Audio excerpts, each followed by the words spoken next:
Kate Weigel.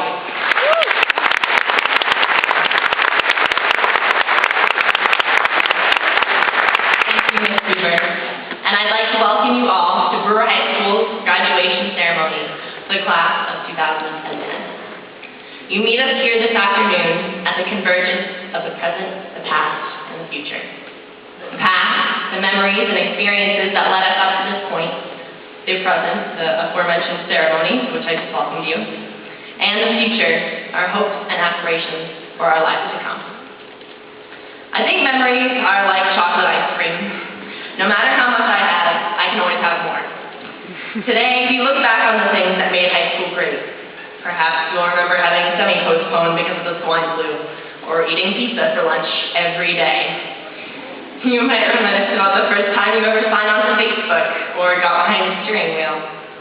Maybe you'll think about junior act, or the turkey trot, or Brewer winning the hockey game against Bangor 10-4, with the most beautiful match that will outline it. It's possible that you'll even recall some information you learned in class. For instance, how to calculate gross national product, Boyle's Law, how to cite a quote in a research paper, the causes of the Mexican-American War, or even some French grammar. I know I'll be thinking about the past few days of prom, senior banquet, and too many graduation parties, spending time with all the people that I care about. There are more memories of the past in this room than there are stars in the sky. High school memories of fun, sadness, and inside jokes will remain with us long after this ceremony has ended. We will always remember the people who supported us and the times that we shared with them in the duration of our public education. Which brings us to the present. Today is the day that we thank the people who have helped us get here. We say thank you to the secretaries and guidance counselors who always know what to do when you burst into tears. Mr. Doyle and Ms. Hoover, who keep the school running and keep us safe. You have helped us far more than we could ever know. To the teachers who educate us, even though we may fight them every step of the way. They not only instruct us on material, they give us a little of themselves every day in class.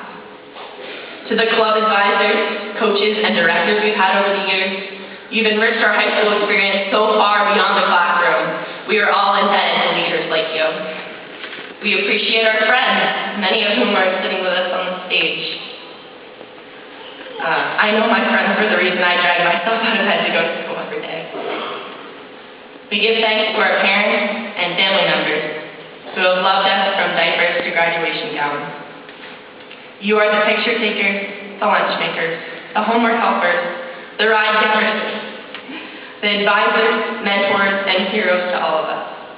It is because of you that we are on this stage right now. Looking out on all the people I love here today is just the most amazing feeling. I know my class will agree with me when I say we cannot thank you enough. To all the people who we give thanks for, this ceremony is for you.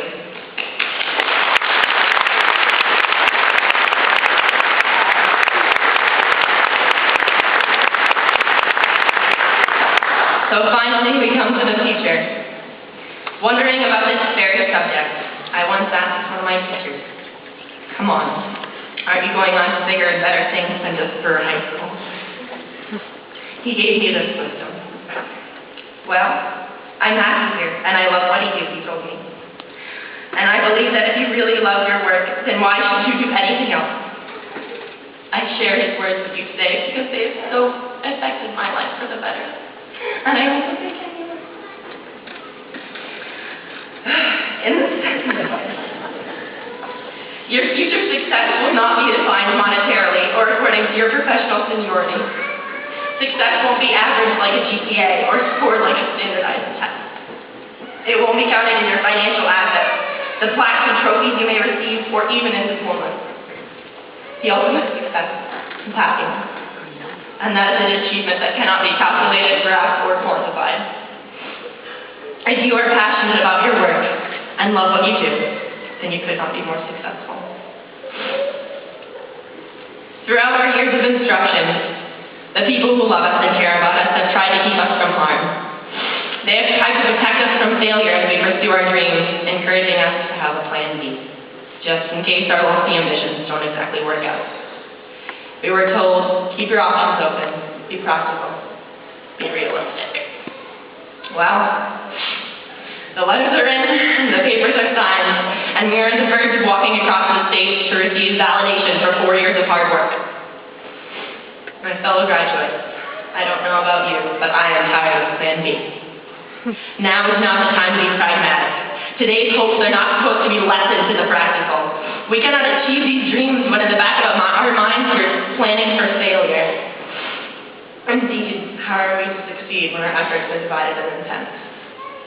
Friends, today, tomorrow, and the day after that are for Plan A. Plan A, this goal you truly want to achieve, the dream you would give anything to have come true. Find that aspiration and laser focus your sights on it without any thoughts of Plan B, C, or any other nonsense.